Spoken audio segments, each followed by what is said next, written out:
Salalo Makwidiri. The time is 9:37, and we're going to be switching gears now to our hashtag Africa Focus feature here on News and Views. This is a part of the show where we focus on the current affairs that are shaping the continent of Africa, the vast continent of Africa, I should mention. But in today's edition, we are not going very far. We're actually just going next door to our neighbors to the north, Zimbabwe, where the political ground is shifting yet again.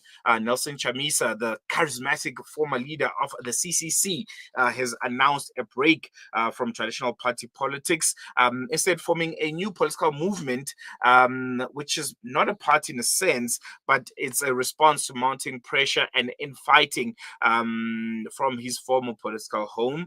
And we asked the question, is this a clever rebrand or a desperate gamble of some sort, or maybe something bigger, start of something bigger, when it comes to the politics in Zimbabwe, with ZANU-PF's iron grip still firmly in place. Can any kind of reform of opposition truly thrive in Zimbabwe today? And joining us now for sharp insights is Gideon. Chitanga is always our go-to guy when it comes to the current affairs of our neighbors in Zimbabwe. He's a research associate at the African Center for the Study of the United States of America, and he's also a leading analyst on Zimbabwean politics, as I mentioned. Gideon, thank you so much for joining us. Welcome to Salam Media. Really appreciate you giving us your time this morning. Thank you. Good morning. I think we can kickstart the conversation with I think that big story. Is this a big story? Is it a shakeup? Chamisa announcing his departure from the CCC to form a movement rather than a political party. Anything that you can share with us on that front? Any insights? There is no doubt that Nelson Chamisa is the most popular opposition leader in Zimbabwe.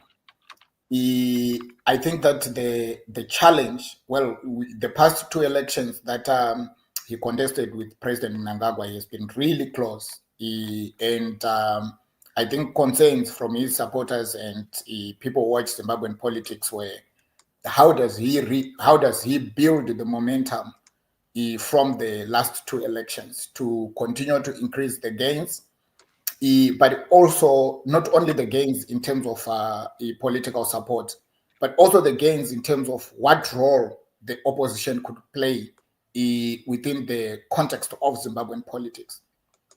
And unfortunately, there hasn't been clarity on those two questions. The other problem, which is the third layer of the challenges, has been the internal problems in the opposition with regards to internal divisions. So where we are, I think that the support has eroded. The support for the opposition has eroded. And that does not mean that people support ZANU-PF. It means that people have lost confidence in opposition politics, but also in the party leaders that are available now, including Nelson Chamisa. I do not think that he enjoys the same support, the same unquestioned belief that people had before the previous two elections that he contested against Mnangagwa. So given this context, the question would be, where does Zimbabwean opposition politics go? My problem with the recent announcement to trying to create something that is, as you said, it a movement, is that I do not think that during his sabbatical, Chamisa took the necessary steps to correct what would have been the mistakes that happened in the past decade. And by that I mean that I do not think that he was able to gather a group of very technical people who are not necessarily friends or allies to say to them, you guys sit down, can you process everything that you think went wrong and give us some recommendations on how we build forward from where we are. At this stage, it's not clear what this movement that is being talked about is. I also think that there's too much naivety that surrounds the idea that certain individuals are very popular without methodically and scientifically testing what should be done going forward. I am not aware of a clear vision other than some statements which were announced. And I must say that I know that the Zimbabwean populace, the voters, are disgruntled. But the process to rebuild the opposition, to at least retain and attain some level of confidence in the opposition, the technical know-how to deal with ZANU-PF and meet it where its depth and control of structures, including the security structures, have been the problem for the opposition, have not been addressed. So, and the context of opposition politics, not only in Zimbabwe, but the global context, has also shifted. So it is, I think, a challenge to just come out and announce a movement without really giving clarity on the roadmap, on the content of what is emerging, testing whether people are going to support that, without also coming up with a method of at least bringing everyone together. And by everyone, I mean every member who at least is done with ZANU-PF rule and is interested in change in Zimbabwe. You cannot just build a movement on an individual. It doesn't matter how popular they are within the opposition. The key question in Zimbabwe is, how do you garner more votes than ZANU-PF? That's the first thing. The second thing is, if you won the elections, how do you ensure a peaceful transfer of power? Very, very important points that you're making, and the transition part being the most important. I think, what's really interesting for me is how we noting and how Chamisa branded this new organization as a movement. Do you think possibly having this movement-based model could ultimately be a way to bypass some legal limitations that the opposition in Zimbabwe has been subjected to? I think we've all know about the harassments, or the kind of stifling of opposition politics in Zimbabwe. Could this maybe try and I don't know, work around some of those limitations that maybe an official opposition party like a Citizens Coalition for Change might have had? No, I don't think that. In fact, when I reflect on the justification for abandoning the CCC, so the main issue was that, at least from the CCC leadership, including Chamisa himself, he said the party had been bought by ZANU-PF and had been highly infiltrated. So the question is, if you are going to create a movement, and still we don't know the content or character or nature of the movement that is emerging, how do you insulate that movement from infiltration? So this question of infiltration does not really relate to the legal operational framework for the opposition or for political parties in Zimbabwe. It relates to, I think, how you generate a broad base, but still, when it comes to election, you will need to be a political party that will have to contest elections, have a presidential candidate, parliamentary candidates, and so on and so on. There's talk in Zimbabwe that I think ZANU-PF is brainstorming some law to register and regulate political parties. Because we don't know much about this idea of a movement, I can tell you that historically, the original MDC was a proper registered political party, and it had its organs and structures and a constitution, so the leaders and the party could be held accountable on the basis of those the norms, the values, and the regulations, right? But in certain circumstances, the MDC operated practically as a movement. And by that I mean it brought together different groupings who became either organizational members of the party or just affiliates. So you can think of the labor movement, you can think of the constitutional movement, the NCA, the National Constitutional Assembly, you can think of the Zimbabwe National Students Union, you can think of churches. In the 10 to 13 years that the original MDC was alive in Zimbabwe, these groupings would take prominence at different times depending on the conditions. But when it came to elections and governing, the party gave direction and gave leadership. So I'm saying this to suggest that having a movement cannot in real terms replace the idea of a political party, because in any democratic organizations, a political party are the legitimate medium of political contestation. You can create movements. The ANC is historically a movement. It brought together a lot of diverse groups of civic nature and churches and communities and other political parties. But that did not replace the core political party as an organ of political mediation. So there is something that is really concerning and problematic that I think Chamisa is not addressing. The idea of running away from infiltration, I think it's quite naive. If you are in a political space, the nature of politics is such that even for countries, other parties will always be interested to know what you are doing, what's happening, and so on. And as a party, you always be interested in knowing what the others are doing. So this is the nature of politics. When most liberation parties got into power, they were highly infiltrated.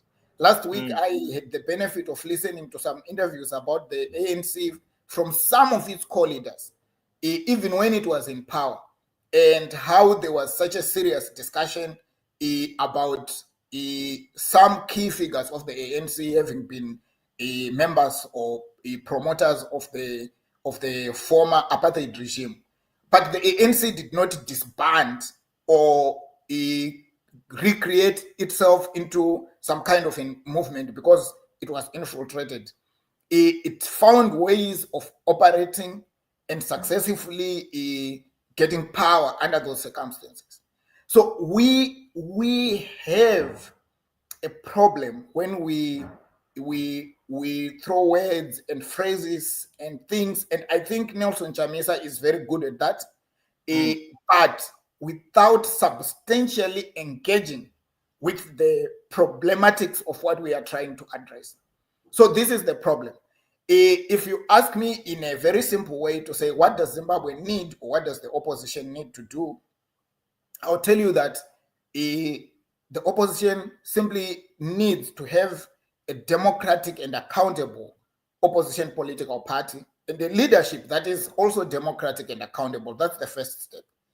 The second step about how do you organize yourself and how do you contest power, how do you deal with the problems that are caused by ZANU-PF, those are technical questions that a confident leader will always rely on a competent team to say, this is our operational environment and this is what we are dealing with. How do we at least protect our party from these problems? Think of Uganda, for example. Think of Uganda and think about its a vibrant young leader. I think that Uganda is, at least at this moment, more dangerous than Zimbabwe in the sense that the security organs there, they pull out guns and shoot people in public. As far as I recall, since 2000, such an incident only happened after the first round of elections when when Chamisa contested Mnangagwa, and then people were shot after the elections. But oppressive as it is, the Zimbabwean regime, you can't compare it to Uganda. And still you have a political party in Uganda, you have a leadership that is elected and accountable. This is what we need, an opposition cannot be a caricature of a failed ruling party in terms of failing to be substantially democratic, institutionally democratic, and creating values and norms that are democratic. And I think that is what is needed. The second thing is, as the idea of seeking power is galvanized and driven and so on, the opposition is an alternative to hold the government that is sitting in power accountable. When the CCC broke apart, that process collapsed. So ZANU-PF does what it wants today because there's practically no alternative. The few members of parliament that are there have been rendered ineffective. So you have to be strategic in how you think. You cannot always be thinking that I have to win power first to demonstrate that I can govern. Within where you are as an opposition leader, are you able to hold the system accountable? Are you able to protect the constitution? Are you able to exercise power in local governance where the opposition, mainly in cities, actually governed by virtue of having a large number of councillors? If the system does not allow these local government structures to democratically function, then what are you doing to change that system so that at least these elected people can have power? So there are a lot of strategic questions. There are a lot of organizational questions. There are a lot of questions that are just tactical.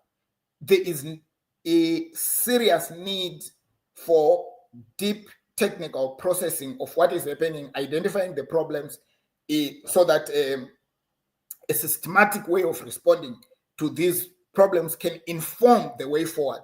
As it stands, I don't think that what we have currently has gone through such a process. Most definitely, and I think you've covered all the bases when it comes to, the politics in Zimbabwe, especially looking at the opposition side of things. Last question, parting shot. I want to focus a bit on President Mnangagwa and the succession plan. There's a section of, the ruling party in the ZANU-PF that's trying to revive a call from President Emmerson Mnangagwa to seek a third term in office. And it seems there's almost a divide within ZANU-PF itself because there's another faction within the party that's choosing the president's deputy. I think it's Constantino Chiwenga as their new leader. What do you make of this? A third term in office for Mnangagwa and the succession plan within ZANU-PF and the conversations that I had around there. What's your analysis on that front? I think that President Mnangagwa will not go for a third term. He actually has said it himself quite a few times that he's not interested in a third term. Age will not allow him to do that. I mean, if he well, for some strange reasons, decided to extend his term of office, that would be really unfortunate. But I think what he has done is so he's thinking about succession because there are a lot of interests, economic interests, cases of brazen corruption that any other leader might have to deal with. And also these economic crimes brings issues of security concerns. So I think what President Mnangagwa is doing is to keep his cards very close to his chest about who will succeed him.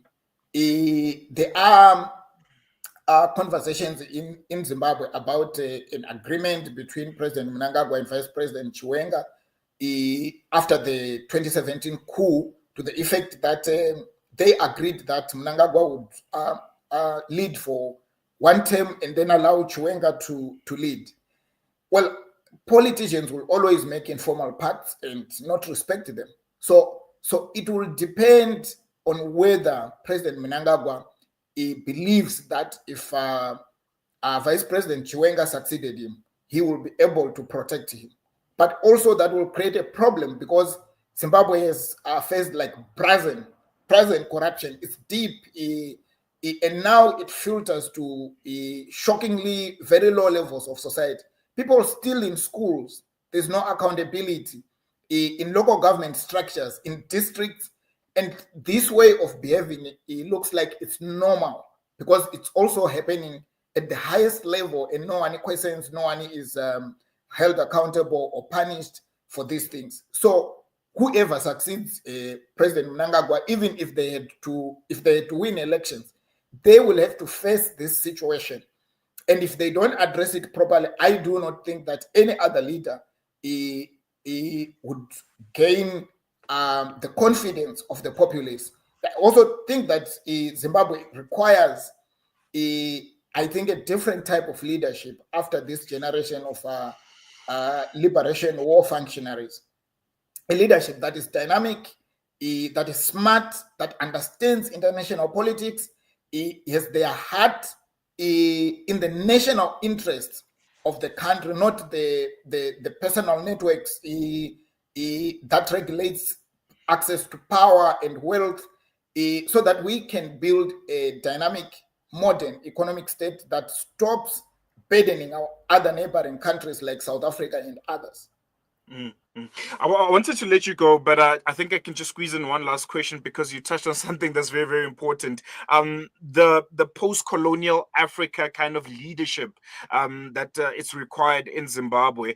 Is there appetite for it? I mean, I think we've seen in some parts of the continent when you look at Kenya and how the traditional post-colonial governments and leadership is being put to question. I think in Uganda we've seen the same thing with protests. Here in South Africa, the ANC losing, its majority hold in the past elections. Namibia also, I think, same story kind of panned out. Is there a same kind of, conversations and discourse that's happening in Zimbabwe about moving away from the traditional liberal, movements? I think another one that comes to mind is Mozambique. I think we saw post-elections the protests that have rocked, Maputo and other regions, where the post-colonial traditional movements, there's no appetite for them anymore. Are Zimbabwe having that conversations, putting question marks on the ZANU-PF? I think that Zimbabwe has been the leading country in terms of driving these conversations about questioning these former Liberation Party governments. You recall that from 2000, Zimbabwe was on the international limelight with a very organized opposition movement that contested ZANU-PF at every level. And for the first time in the history of Zimbabwe, in 2000, in 2002, in 2005, in 2008, we had a coalition government that was negotiated after the intervention of the African Union and SADC, because ZANU-PF had lost elections and then unleashed violence. In 2013, so since this, within this, like a decade and a half, Zimbabweans have stood up to say we do not like the behavior of ZANU-PF, right? And ZANU-PF has not changed, so people have gone on to vote for the opposition. I think the problem in Zimbabwe is not that the people are not active. The problem has become the opposition. And after the death of Morgan Tsvangirai, the new leadership has totally failed the people. And it continues to fail the people because they are selfish. They are not able to think beyond themselves. They, in the minds of the ordinary citizens, they can't take them seriously.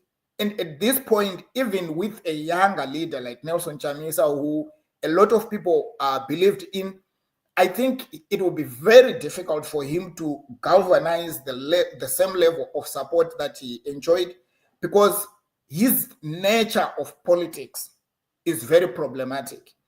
I think that as a young person, and indeed he's young, he's in his 40s now, he should allow himself to reflect and associate himself with people who are not necessarily friends or yes men, but who bring in technical understanding of politics on the table.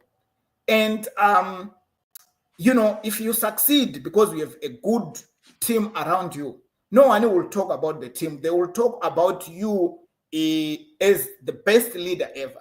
The problem, and it's a problem of Zimbabweans, we are always like individuals who want to look like we are the most clever person in the room. And I think that is the problem. Every other person wants to be the most popular, the most clever. We do not have this thing that let's take a back step, let's do teamwork, let's think technical, let's bring in the best skills. And by the way, Zimbabwe has the best skills in a lot of sectors. If you think politics, if you think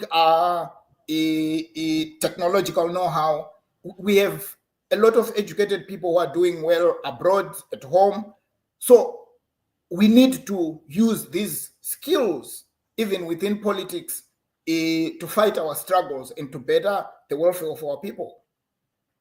Most definitely. I think we're going to leave it on that note. Just don't question whether or not Chamisa is young in his 40s. When it comes to African leadership, he's still a baby. He's as good as being a 2-year-old. Gideon Chitanga comes to us live from Munich. Absolutely. Thank you so much for joining us. Really appreciate it. Thank you.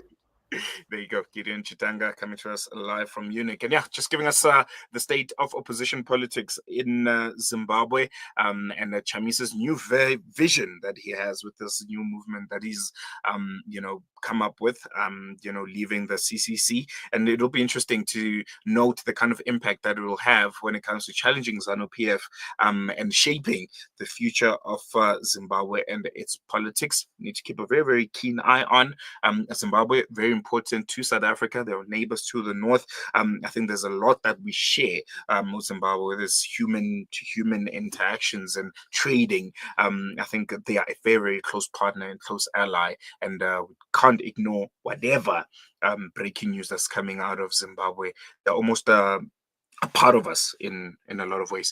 We're going to take a quick break. When we come back, we'll be having our hashtag Fired Up feature, proudly sponsored to you by African Muslims Agency, and it will be brought to you by none other than their CEO, who's going to be giving us, I think, that daily dose of motivation. Imran Chunara does it more times than you need to here on Salam Media, when it gives you those motivation, that hashtag Fired Up feature that gets you excited and gets you ready to tackle whatever that stands on your way. So that's coming up after this short break.